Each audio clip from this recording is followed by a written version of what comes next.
Hello friends, this is Aditya Rajput and you're welcome in your YouTube channel Aditya Magics 360. Okay जैसा कि आप लोग देख सकते हैं चैप्टर का नाम है नेशनलिज्म इन इंडिया, जो कि क्लास 10th का सेकेंड चैप्टर है। फर्स्ट चैप्टर को अभी के लिए स्किप किया गया है। क्यों किया गया है? क्योंकि इंडिया के बारे में ये है, तो आप इंडिया के बारे में पढ़ के ज़्यादा उत्साहित होंगे इंडिया को पढ़ने के लिए। ठीक है, इंडिया की हिस्ट्री को जान सकते हैं ज़्यादा अच्छे तरीके से। ठीक है, तो इसीलिए हमने सोचा कि पहले इंडिया के बारे में आपको समझा दिया जाए, उसके बाद फिर हम दूसरे कंट्रीज की तरफ मूव करेंगे। ओके, ठीक है, तो चलिए चैप्टर सेकंड का नेशनलिज्म इन इंडिया, आज इसका हम इंट्रोडक्शन करेंगे। फटाफट से करते हैं इंट्रोडक्शन। तो कुछ बुलेट पॉइंट्स हम पहले ही लिख कर लाए हैं, बस आपको इनके साथ कनेक्ट करना है। आप इनका एक शॉर्ट नोट प्रिपेयर कर सकते हैं। कुछ चीज़ें हम एक्स्ट्रा भी कहीं लिखेंगे तो उनको भी आप नोट करते जाइए, क्योंकि बिना एक्स्ट्रा लिखे मेरा होता ही नहीं। ठीक है, तो आप एक बार देखिएगा इनको। तो पहला है इफेक्ट ऑफ 1857 रिवॉल्ट। तो देखिए हुआ क्या कि ब्रिटिशर्स हमारे देश में आए थे 1600 में। ब्रिटिशर्स हमारे देश में 1600 में आए थे।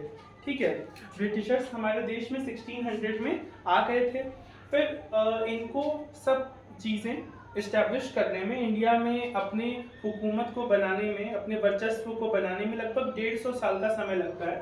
या फिर हम मेन बात कहें तो 1757 का जो रिवॉल्ट था, बैटल ऑफ प्लासी वाला, तो वो इनके लिए बहुत डिसाइसिव रहा। इसके बाद बैटल ऑफ बक्सर जो कि 1764 में हुआ, वो और डिसाइसिव था। ठीक है, तो वहाँ पे चल के ये इंडिया के ऊपर अपनी पूरी तरीके से रूल इस्टेब्लिश कर पाते हैं। इनके पास रेवेन्यू, इनके पास एडमिनिस्ट्रेशन पावर, मिलिट्री पावर, सारी तरीके के पावर इनके पास आ चुके थे। ठीक है, फिर इसके बाद जब 1857 में सारे लोग इनके, क्योंकि 100 साल के आसपास लगभग चीज़ें हो जाती हैं, तब तक ये हमारे ऊपर इतना ज़्यादा हमारा एक्सप्लॉयटेशन इतना करते हैं कि जिसकी वजह से लोगों का गुस्सा इनके लिए बहुत ज़्यादा हो जाता है।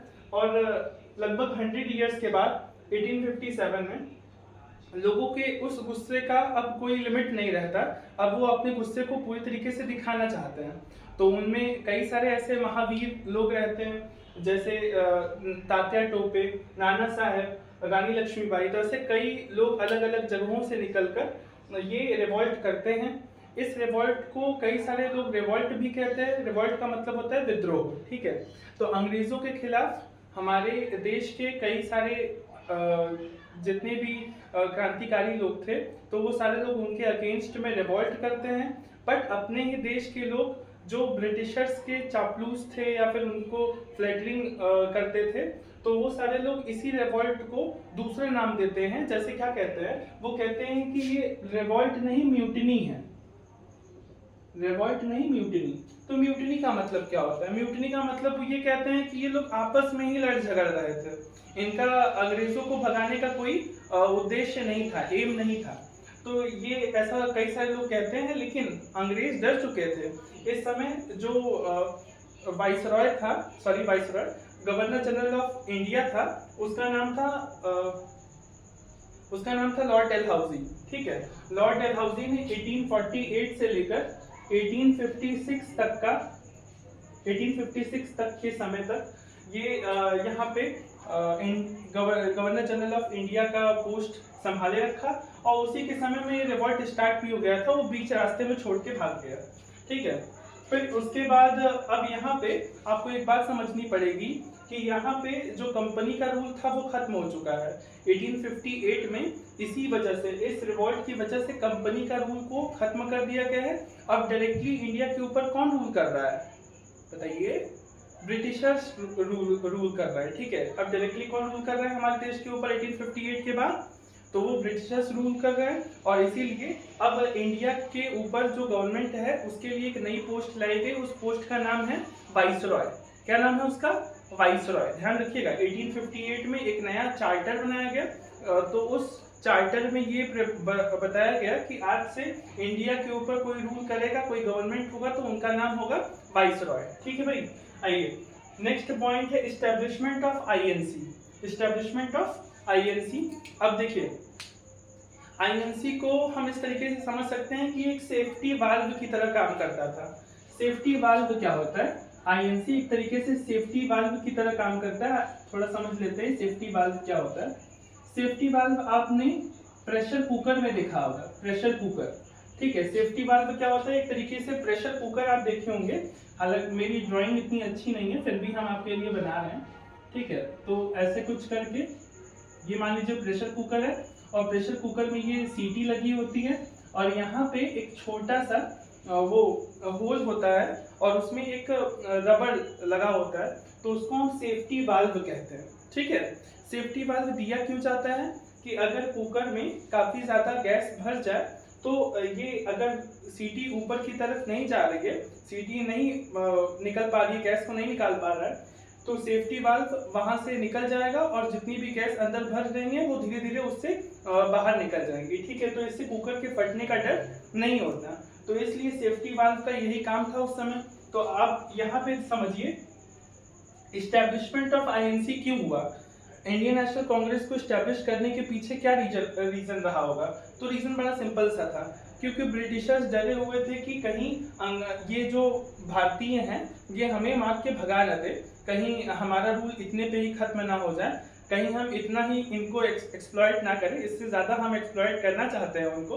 तो इसीलिए अंग्रेज अब चाहते थे कि कोई बीच में मीडिएटर हो, कोई बीच में हो जो हमें सारी जनता की जो भी बातें हैं वो हमारे तक पहुंचा सके, ठीक है। समझ पा रहे हैं आप लोग?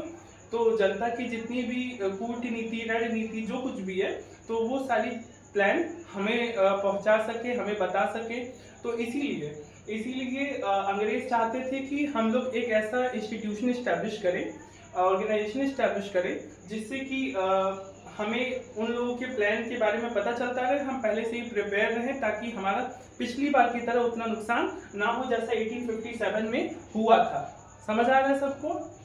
समझ आ रहा है तो अच्छी बात है, नहीं समझ में आया तो आप कमेंट सेक्शन में हमें लिख के भेज सकते हैं, ठीक है।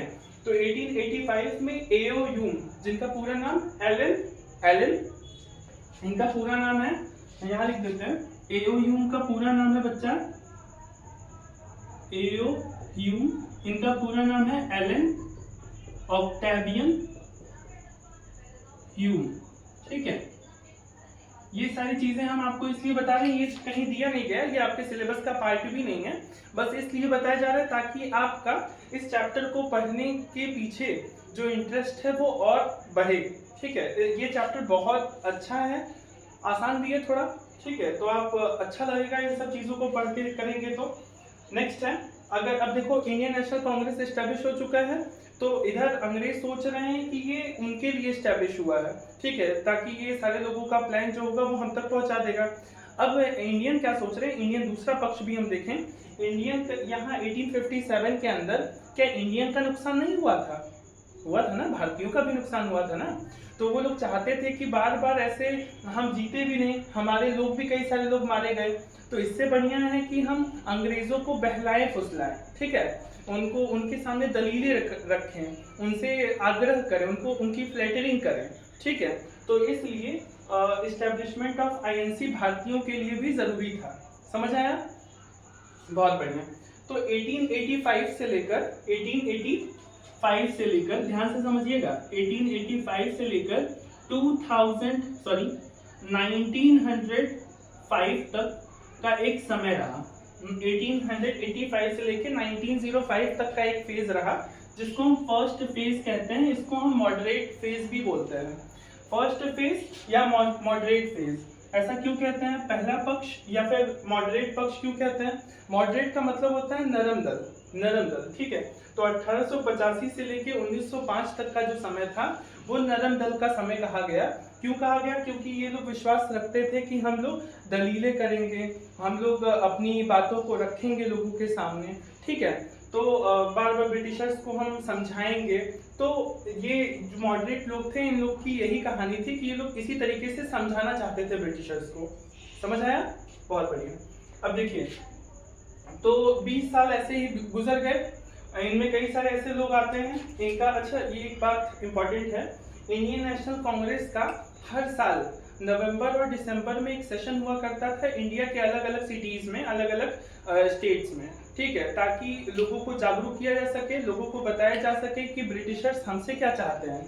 ब्रिटिशर्स बार बार हमें एक्सप्लॉइट करने के लिए कौन कौन से नए नए नियम लाते हैं ना, तो इसलिए लोगों को जागरूक करने के लिए ये इंडियन नेशनल कांग्रेस के अलग अलग सेशन कराए जाते थे अलग अलग जगहों पे। ठीक है, तो जैसे 1885 में मुंबई में हुआ था, ये इनका लोकेशन था मुंबई। ठीक है, बॉम्बे जिसको पुराने समय में गुजरात और मुंबई का जो पूरा ग्रुप था इसको बम्बई कहा जाता था, यानी बॉम्बे कहा जाता था। तो उसके पहले प्रेसिडेंट होते थे, मतलब जैसे क्लास है तो क्लास में कई सारे बच्चे बैठे हैं, तो सारे बच्चे तो आपकी तरह अच्छे नहीं होंगे। ठीक है, तो कुछ बच्चे होंगे जो शरारत करेंगे, है ना, तो फिर उनको समझाने के लिए कुछ मॉनिटर भी होते हैं। एक आध मॉनिटर बना रहे, ज़्यादा बच्चे हैं तो 2 मॉनिटर बन जाते हैं। तो ऐसे एक मॉनिटर बनाया गया, एक प्रेसिडेंट बनाया गया।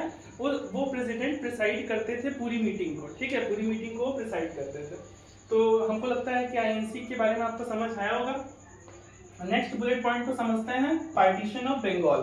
तो लॉर्ड कर्जन नाम के एक वाइसरॉय होते हैं जो 1898 से लेके 1905 तक का शासन करते हैं, और वो एक प्रिंसिपल पे काम करते हैं। उनकी एक पॉलिसी होती है कि हम डिवाइड करेंगे और रूल करेंगे ना, तो हम इनको डिवाइड करेंगे यानी बांटेंगे और इनके ऊपर शासन करेंगे। तो ये था पार्टीशन ऑफ बंगाल की कहानी। बंगाल जिसको आज आप एक बांग्लादेश समझते हैं और एक इंडिया का वेस्ट बंगाल है। तो इसको 1971 में जैसे देखिए, ये मान लीजिए आपका बंगाल है ना, तो बंगाल का ये है ईस्ट बंगाल और ये है वेस्ट बंगाल। तो वेस्ट बंगाल तो आज हमारे ही अधीन है। ठीक है, और ईस्ट बंगाल जो है वो उधर की तरफ चला गया है, मतलब ऐसे डिवाइड किया गया था लॉर्ड कर्जन के द्वारा। क्यों किया गया था? क्योंकि वो चाहता था कि हमारे देश के अंदर लोग बटे किसी भी तरीके से, कास्ट की बेसिस पे, रिलीजन की बेसिस पे। जैसा कि आप जानते हैं इंडिया में यूनिटी इन डाइवर्सिटी है, डाइवर्सिटी होने के बावजूद भी एकता है लोगों में। तो उसी यूनिटी को वो खत्म करके लोगों को डिवाइड करके हमारे ऊपर रूल करना चाहता था, इसीलिए उसने ईस्ट बंगाल और वेस्ट बंगाल बनाया। ठीक है भाई, आगे देखिए। सूरत स्प्लिट सेशन दिसंबर 1906-1907। 1906 के दिसंबर महीने में सूरत में आईएनसी का एक सेशन होता है। आईएनसी जैसा कि हम पहले बता रखे हैं कि इंडियन नेशनल कांग्रेस का हर साल नवंबर दिसंबर के समय में एक सेशन हुआ करता था। उस सेशन से वो देश में क्या क्या चेंजेस लाना चाहते हैं उस ग्रुप के मेंबर्स, उसमें इंडियन और ब्रिटिशर्स दोनों हुआ करते थे। तो सूरत के स्प्लिट सेशन में यही होता है। इसका नाम स्प्लिट क्यों है? स्प्लिट का मतलब होता है बटना। तो इस सेशन में ऐसा कुछ हुआ होगा जिसमें लोग बटे होंगे, है कि नहीं? इसमें कुछ लोग बटे होंगे, तो कौन लोग बटेंगे? तो दो ग्रुप थे, वो बटे। तो एक थे जिनको हम गरम दल बोलते हैं और एक को बोलते हैं नरम दल। देखिए ये पूरा ये जितना साफ दिख रहा था उतना साफ दिखता नहीं मेरी आदत है थोड़ा सा खराब करना, लेकिन फिर भी ये आप ही के लिए इम्पोर्टेंट है, तो हम यहाँ थोड़ा सा लिखते हैं। सूरत स्प्लिट सेशन में दो तरीके के लोग बैठते हैं, जैसा कि आप देख पा रहे हैं। एक तो पार्टीशन ऑफ बंगाल हुआ है, पार्टीशन ऑफ बंगाल। तो पार्टीशन ऑफ बंगाल की वजह से हिंदू और मुस्लिम के बीच में एक दरार सी आ गई है। तो हिंदू और मुस्लिम के बीच में एक दरार सी आ चुकी है। ठीक है, थोड़ा थोड़ा आ चुका है। जो मेन सूरत स्प्लिट सेशन कह रहा है वो है मॉडरेट और एक्सट्रीमिस्ट को बांटना। ठीक है, मॉडरेट और किसको बांटना? एक्सट्रीमिस्ट को बांटना। मॉडरेट और एक्सट्रीमिस्ट को बांटना, समझ आया? मॉडरेट का मतलब नरम दल, एक्सट्रीमिस्ट मतलब गरम दल। तो गरम दल और नरम दल के बीच में इतनी लड़ाई क्यों हो रही है? तो गरम दल में कुछ 3 मेन मेंबर्स आते हैं। उनका नाम होता है लाल, बाल और पाल। लाल का मतलब होता है लाला लाजपत राय, बाल का मतलब होता है बाल गंगाधर तिलक, और पाल का मतलब होता है बिपिन चंद्र पाल। तो जो एक्सट्रीमिस्ट लीडर्स होते हैं वो मॉडरेट से कहते हैं, यानी गरम दल वाले नरम दल वालों से कहते हैं कि भाई आप इतनी चापलूसी क्यों कर रहे हो? आप हर बात पे दलीलें क्यों रखते हो? हर बात पे उनको समझाने क्यों चाहते हो? अरे भाई ये हमारा देश है, कोई अंग्रेजों का थोड़ी ना है ना? तो हमें अपने देश को पाने के लिए क्या इन लोगों से भीख मांगनी पड़ेगी? ऐसा होना भी नहीं चाहिए और गलत भी है ये। ठीक है, तो एक्सट्रीमिस्ट वाले लोग मॉडरेट से झगड़ा करना स्टार्ट करते हैं इसी में। ठीक है, लोग एक दूसरे के ऊपर कुर्सी फेंक के मार रहे हैं, कोई चप्पल फेंक के मार रहा है, ऐसे करके बहुत सारी चीजें हो रही हैं। ठीक है, तो इसी को बोलते हैं सूरत स्प्लिट सेशन, यानी यहाँ पे नरम दल और गरम दल अलग अलग हो चुके हैं। ठीक है, चलिए नेक्स्ट है creation of Muslim league, Muslim league का बनना। तो अब देख पा रहे हैं आप 1907 में अब मुस्लिम लीग बन चुकी है, क्योंकि जैसा कि इसका इफेक्ट आपको दिख रहा है, जैसा लॉर्ड कर्जन चाहता था वैसा उसने कर दिया। क्या कर दिया उसने? मुस्लिम लीग आखिरकार बनवा ही दिया, जो पहले हमारे देश में नहीं हुआ था।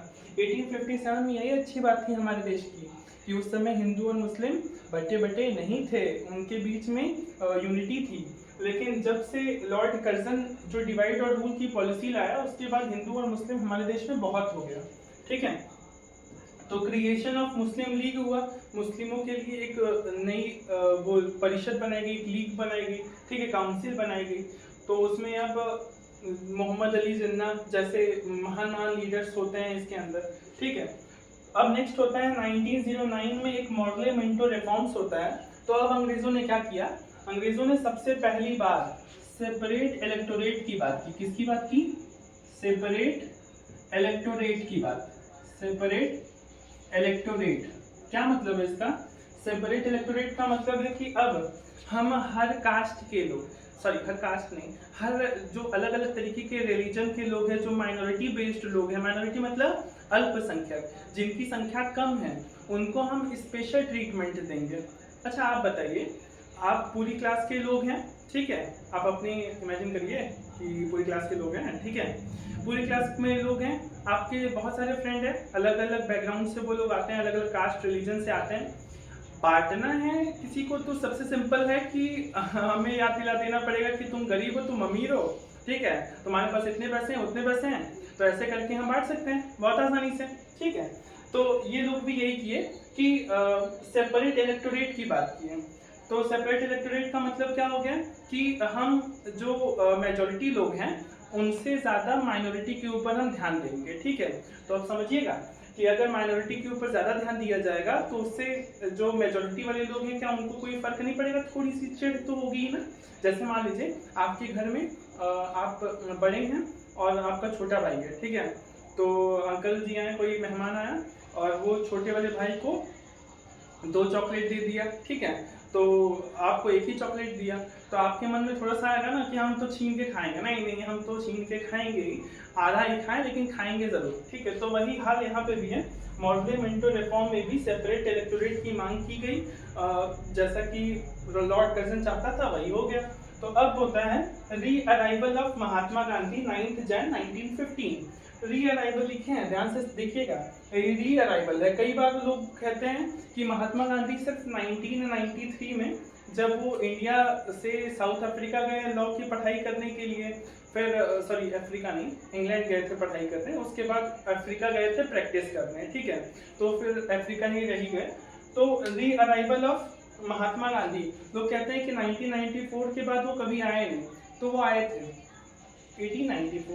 1894 के बाद वो आए नहीं, तो वो आए थे वो 1999 में आए थे, 2000 तक थे। तो उन्होंने अहमदाबाद साबरमती आश्रम, जो बाद में हम जिसके बारे में पढ़ेंगे, उसकी इस्टेब्लिशमेंट भी उन्होंने की। तो री अराइवल ऑफ महात्मा गांधी, महात्मा गांधी हमारे देश आते हैं, कौन से दिन आते हैं? 9 जनवरी 1915 को आते हैं। ठीक है, तो 9 जनवरी 1915 को आते हैं। आज इस 9 जनवरी 1915 को हम, मतलब 1915 तो अब नहीं आएगा, 9 जनवरी जो होती है हर साल की, उसको हम भारतीय प्रवासी दिवस के नाम से मनाते हैं। क्यों मनाते हैं? Because of Mahatma Gandhi. After all he is our father of nation, so to commemorate him we celebrate 9 Jan as Indian migration day. Okay, ठीक है, तो ये हम समझ गए हैं, ये भी हम समझ गए। तो पूरी तरीके से इंट्रोडक्शन आपको क्लियर होगा। अगर ये कहानी समझ में नहीं आ रही थी तो अब आपको अच्छे से समझ में आएगी। ठीक है, तो आज के लिए इतना ही। बाकी नेक्स्ट सेशन में हम सेकेंड पार्ट के बारे में पढ़ेंगे, जानेंगे। बहुत खूबसूरत कहानियां हैं ये, ठीक है, और आप इनको जोड़ेंगे तो आपको पता चलेगा कि क्रांतिकारी लोग ने हमारे लिए क्या किया, हमने उनके लिए क्या किया अभी तक हम आप क्या कर रहे हैं उनके लिए। तो ये इंपॉर्टेंट है, इस चैप्टर को हमें पढ़ना चाहिए। चलिए आज के लिए इतना ही, बाय बाय।